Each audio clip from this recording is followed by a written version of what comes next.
Welcome back, students. So, in the last video, we left the topic incomplete dominance.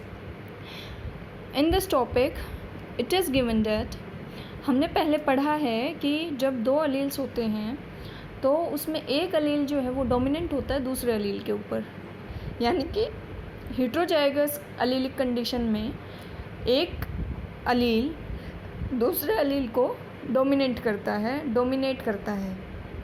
लेकिन हर बार ये चीज़ जो है genuinely correct साबित नहीं होती।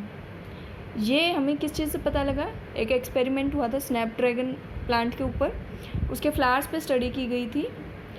तो उसमें प्योर रेड फ्लावरिंग और प्योर जो वाइट फ्लावर्स थे, फ्लावरिंग प्लांट थे, उनको आपस में क्रॉस करवाया गया। क्रॉस करवाने पे जो F1 जनरेशन मिली थी बेटा, वो आई थी पिंक कलर की। अब इस पिंक से हम ये बता सकते हैं कि ना तो ये पेरेंट 1 को मैच करती है, ना ये पेरेंट 2 को मैच करती है। जबकि मेंडल की जो पी प्लांट वाली क्रॉसिंग थी उसमें हमें क्या पता लगा था कि the F1 generation of springs they always resemble the dominant trait of the parent. लेकिन ये तो किसी से भी मैच नहीं किया। ऐसा क्यों? जब इसको इन F1 जनरेशन में सेल्फिंग करवाई गई तो पता लगा, क्या रिज़ल्ट निकला कि रेड, पिंक और वाइट कलर के फ्लावर्स दिखाई दिए। यानी कि जो पेरेंट्स के ट्रेट्स थे वो दोबारा से शो हुए F2 जनरेशन में। लेकिन यहाँ गौर फरमाने वाली बात क्या थी कि जो फिनोटाइपिक रेशियो थी और जीनोटाइपिक रेशियो थी वो अलग निकली। किस चीज़ से? जो मेंडल के रेशियोज़ थे उससे। मेंडल में हमें F1 जनरेशन में ऑल क्या मिल रहे थे? टॉल प्लांट मिल रहे थे। यहाँ हमें ऑल रेड या ऑल वाइट नहीं मिले, पिंक मिले हैं। F2 जनरेशन में जब F1 जनरेशन में सेल्फिंग करवाई गई तो F2 में 3:1 निकला था। 3:1 निकलने पे हमारे पास जो है 3:1 जो है वो फिनोटाइप निकला था, फिनोटिपिक रेशियो, और जीनोटिपिक रेशियो 1:2:1 निकला था। लेकिन ये यहाँ स्नैपड्रैगन के केस में चेंज हो गया है। ठीक है। अब बेटा क्वेश्चन आता है कि ये इस तरह की इनकम्प्लीट डोमिनेंस किस चीज़ की वजह से हुई, क्यों हुई? तो इसके पीछे हमने अब तक पढ़ा है कि मेंडल ने बताया था कि कुछ फैक्टर्स होते हैं। वो फैक्टर्स आज के ज़माने में या आज की मॉडर्न साइंस में उसको जीन्स का नाम दिया गया है। जीन्स DNA के न्यूक्लियोटाइड सीक्वेंसेस हैं, बेस पेयर सीक्वेंसेस हैं, जिसकी वजह से अलग अलग तरह के उनमें मॉडिफिकेशंस होने की वजह से अलग अलग तरह के अलील्स हमें दिखाई देते हैं। यानी कि जीन का बेसिक स्ट्रक्चर सेम रहेगा लेकिन उसमें कुछ मॉडिफिकेशंस होंगी जिसकी वजह से या तो आपका प्लांट टॉल अलील, मतलब जो आपका पेरेंट है वो टॉल अलील रखेगा अपने अंदर, या स्मॉल अलील रखेगा, ड्वार्फ अलील रखेगा। इसी तरीके से जब कुछ म्यूटेशंस आती हैं या इन जीन्स में कुछ चेंजेस आते हैं तो जेनेटिक एक्सप्रेशन के अंदर चेंज आ जाता है। जब जेनेटिक एक्सप्रेशन में चेंज आता है तो क्या होता है? जेनेटिक एक्सप्रेशन में जब चेंज आता है तो 3 कंडीशन हो सकती हैं।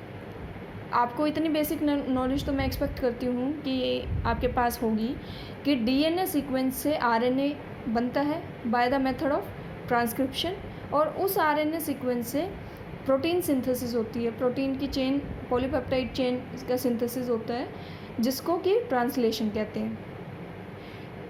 एज अ रिज़ल्ट एक एंजाइम की फॉर्मेशन होती है। What is an enzyme? Enzyme are those proteins which help in enhancing the biological activities या बायोलॉजिकल रिएक्शंस, केमिकल रिएक्शंस। ठीक है।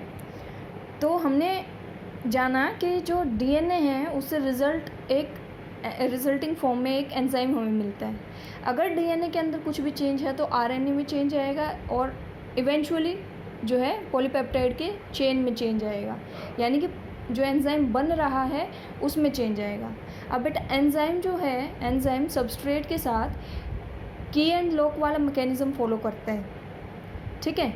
अगर एंजाइम में ज़रा सा भी चेंज है तो वो सबस्ट्रेट के साथ या तो फिट नहीं हो पाएगा, फिट होगा तो या तो वो नॉर्मल प्रोडक्ट फॉर्म करेगा जो एक नॉर्मल डीएनए फॉर्म कर रहा था, अदरवाइज़ वो कुछ न्यू प्रोडक्ट फॉर्म करेगा। और इन्हीं न्यू प्रोडक्ट्स की वजह से जो ट्रेड्स हैं, जो न्यू प्रोडक्ट्स हम जिस चीज़ को कह रहे हैं, वो ट्रेड्स ही को मतलब वो ट्रेड्स को डिस्क्राइब करने में हेल्प करता है। तो यहाँ ये चीज़ डिस्क्राइब की गई है कि मॉडिफाइड एलील में नॉर्मल या लेस एफिशिएंट एंजाइम बनेगा, ये चांस हो सकता है। एक नॉन फंक्शनल एंजाइम बनेगा जो कि काम ही नहीं करेगा, एक या फिर कोई एंजाइम ही नहीं बनेगा। जो सीक्वेंस है उसमें इतना चेंज आ गया है कि जो बेसिक स्ट्रक्चर चाहिए था हमें एंजाइम के फॉर्मेशन के लिए, वो नहीं बन पाया। फिर हमने बात करनी थी लॉ ऑफ इंडिपेंडेंट असॉर्टमेंट की। ये टॉपिक भी हमारा काफ़ी टाइम से पेंडिंग पड़ा है। इसमें बताया गया है इंडिपेंडेंट असॉर्टमेंट का मतलब है कि अगर डाई हाइब्रिड क्रॉस करवाते हैं। What is dihybrid cross? मैंने आपको पहले के लेक्चर्स में भी बताया है कि डाई हाइब्रिड क्रॉस वो क्रॉस है जिसमें कि हम टू कैरेक्टर्स में, टू ट्रेट्स में डिफरेंट प्लांट्स को, जो प्लांट्स दो ट्रेट्स में एक दूसरे से अलग हैं, उन्हें जब क्रॉस करवाते हैं तो वो डाई हाइब्रिड क्रॉस कहलाता है। इसी तरीके से जब प्लांट्स की सभी कैरेक्टरिस्टिक्स सेम हैं, दो प्लांट्स की जिनके बीच में क्रॉसिंग होनी है, उनकी सभी कैरेक्टरिस्टिक्स सेम है, सिर्फ एक कैरेक्टर को छोड़ के, एक ट्रेट को छोड़ के, तो उस क्रॉस को बोलते हैं बेटा मोनोहाइब्रिड क्रॉस। ठीक है। अब ये लॉ स्टेट करता है कि when two pair of traits are combined in a hybrid, segregation of one pair of characters is independent of the other pair of characters। कि जब हम डाई हाइब्रिड क्रॉस करवाते हैं, यानी कि दो ट्रेट्स को इकट्ठा स्टडी कर रहे होते हैं, तो जो जैसे एग्जाम्पल के तौर पे दिखाती हूँ मैं आपको। पेरेंट जनरेशन में राउंड और येलो सीड है, एक पी सीड है जो कि राउंड है एंड येलो है। दूसरे साइड पे हमने लिया है रिंकल्ड और ग्रीन सीड। तो राउंड येलो, क्योंकि हम पेरेंट्स को जो है प्योर ब्रीड वाले पेरेंट्स चूज़ करते हैं, तो capital R capital Y doubling में, small R small Y for wrinkled green. इससे क्या निकलाएगा? Gamete R Y. इससे क्या निकलाएगा? R Y. समझने की बात बेटा यहीं आ जाती है कि ये जो आर आर वाई वाई है, ये अलग अलग एक दूसरे के साथ कंबाइन करते हैं। ठीक है। तो रिजल्ट क्या मिलेगा? R Y. रिंकल्ड ग्रीन में भी जो पॉसिबिलिटीज़ होंगी गैमेट्स के कंबाइन करने पे, वो क्या मिलेगी? स्मॉल आर वाई, यानी कि रिंकल्ड ग्रीन। अब इनकी जब क्रॉसिंग करवाई गई तो रिज़ल्ट मिला round yellow seeds. Round yellow seeds में जब हम सेल्फिंग करवाते हैं तो हमारे पास ग्राफिकल फॉर्म में प्रोबेबिलिटी आ जाती है ऑफस्प्रिंग्स के जीनोटाइप की, फिनोटाइप की, और रिजल्टिंग पुनेट स्क्वायर कुछ इस तरह का मिलता है। अब देखिए आर वाई गैमीट, इनको जब आपस में क्रॉस करवाओगे तो जो रिजल्टिंग होंगे वो क्या होंगे? R Y, small R Y, capital R and small Y, and both small R and Y. इसी तरह से इस तरफ की गैमेट्स में क्रॉसिंग करवाई जाएगी। तो क्रॉसिंग करवाने पे हमारे पास ये रिजल्ट आएगा F2 जनरेशन का, जिसमें फिनोटिपिक रेशियो मिलेगा round yellow, round green, wrinkled yellow, wrinkled green. यानी कि ऐसा कोई कंपल्शन नहीं है कि जो राउंड है वो सीड येलो कलर का ही होगा। नो। जो रिंकल्ड है वो ग्रीन कलर का ही होगा। नो। ये जो दो ट्रेट्स हैं ये आपस में एक दूसरे के साथ कंबाइन करके भी अल्टरनेट फॉर्म में हमें दिखाई देंगे, और यही रीज़न है वेरिएशंस का। ठीक है। ये यहाँ वेरिएशन ही तो है। ये फाइन। कुछ न्यू बना है, देखो राउंड ग्रीन बन गया है, जबकि पेरेंट में तो हमारे पास ऐसा कुछ था ही नहीं। I hope I am clear up to है। फिर बात आती है मेंडल की। मेंडल ने जो काम किया उसको फर्दर रिसर्चर्स ने जो है एक्सेप्ट नहीं किया था। उसके सेम कंटेम्प्रेरी जो साइंटिस्ट थे, बायोलॉजिस्ट थे, उन्होंने एक्सेप्ट नहीं किया था। ये हम पढ़ेंगे topic 5.3.2 chromosomal theory of inheritance के अंदर। इसका ब्रीफ इंट्रो दे देती हूँ मैं आपको।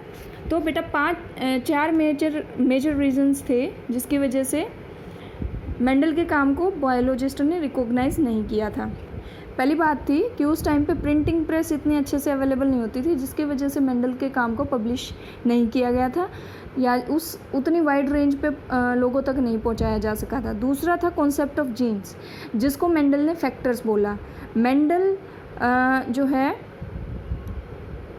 मेंडल ने ये बात बोली थी कि ये जो जीन्स हैं या ये फैक्टर्स हैं ये आपस में ब्लेंड नहीं करते। अगर ब्लेंड नहीं कर रहे थे तो जो पी प्लांट वाला भी हमने डाई हाइब्रिड क्रॉस देखा, उसमें वेरिएशन कैसे आ रही थी, पेरेंट से अलग कुछ कैसे बन रहा था।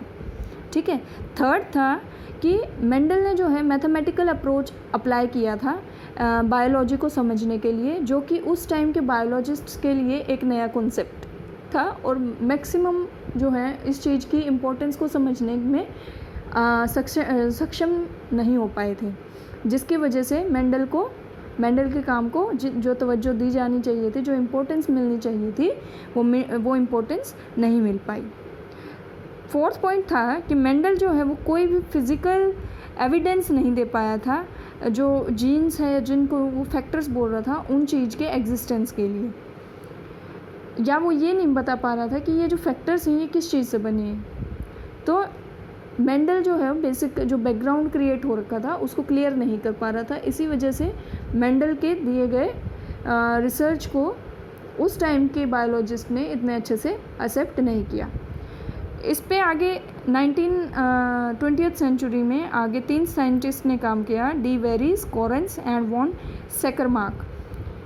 इन्होंने इंडिपेंडेंटली रीडिस्कवर किए मेंडल के रिजल्ट्स को और उसमें काफ़ी कुछ मतलब ये चीज़ काफ़ी जेन्युइन लगी उन्हें कि हाँ फैक्टर्स प्रेजेंट हैं, क्योंकि उस टाइम तक माइक्रोस्कोपी में एडवांसमेंट आ गई थी, कंपाउंड माइक्रोस्कोप अवेलेबल होने लग गए थे। तो उन्होंने सेल डिवीज़न को क्लोजली रिकॉग्नाइज़ किया, ऑब्जर्व किया और ये पाया कि जो न्यूक्लियस है उसके अंदर एक स्टेन्ड बॉडी क्रोमोसोम, जो कि मेंडल के फैक्टर्स जैसा बिहेवियर दिखा रही है। ठीक है, यहाँ तक I hope that I am clear to you. तो क्या बताया उन्होंने कि कुछ है जो न्यूक्लियस के अंदर स्ट्रक्चर मौजूद हैं जो कि सेल के डिवीज़न के जस्ट पहले डेवलप होते हैं एंड देन डिवाइड हो जाते हैं। ठीक है, और इन चीज़ों को बोला गया क्रोमोसोम। आगे चल के 1902 में वॉल्टर सटन एंड थियोडोर बॉवरी ने बिहेवियर ऑफ क्रोमोसोम्स को पैरेलल में पाया बिहेवियर ऑफ फैक्टर्स और जीन्स से। ठीक है, और क्रोमोसोम की मूवमेंट को, जो ये सेल डिवीज़न के टाइम पे क्रोमोसोम की मूवमेंट होती है, इसको यूज़ किया मेंडल के लॉज को, मेंडल के एक्सपेरिमेंट्स को एक्सप्लेन करने के लिए। यहाँ जो इम्पोर्टेंट थिंग थी, याद रखने लायक जो बात थी वो ये थी कि क्रोमोसोम्स और जीन्स दोनों पेयर में अकर होते हैं। जो जीन्स थे, जो फैक्टर्स थे, वो भी अलील्स के तौर पे प्रेजेंट थे, 2 पेयर्स की फॉर्म में प्रेजेंट थे, जो कि एक मम्मा से आ रहा था, एक फादर से आ रहा था, पापा से आ रहा था।